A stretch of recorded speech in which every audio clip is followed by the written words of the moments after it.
The culture between gi and no gi, it can vary some. Now, I'm going to use some of the more extreme examples. I'm going to paint with a broad brush, which y'all know I hate to do.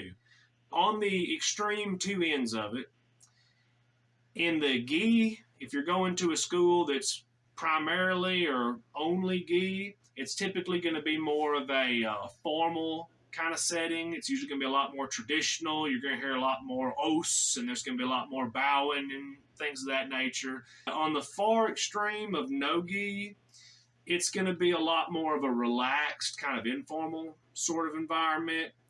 And you're going to get a lot of folks that are more like your wrestlers, or you're going to have another subset of jiu-jitsu types that tend to, let's just say they tend to be real chill, real down to earth, real cool and calm, and they tend to carry an earthy, very natural aroma about them.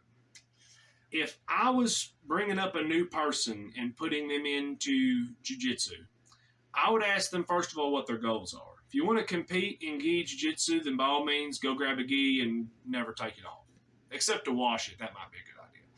But if you're wanting to learn self-defense or you're wanting to do MMA or something, you got to do some no-gi.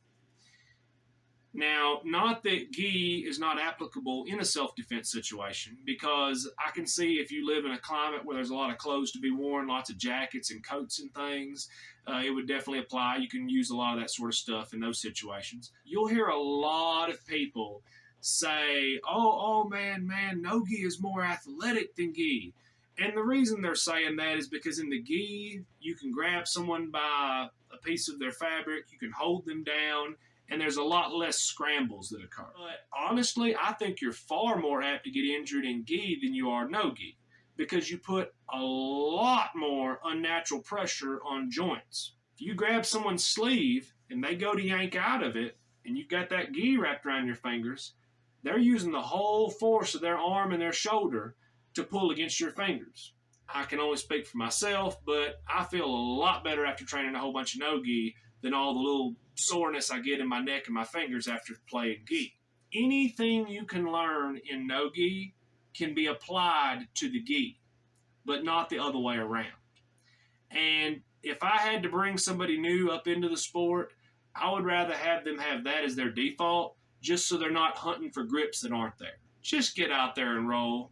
Gi is fun, no gi is fun. Remember, you're beating everyone that didn't show up to class that evening.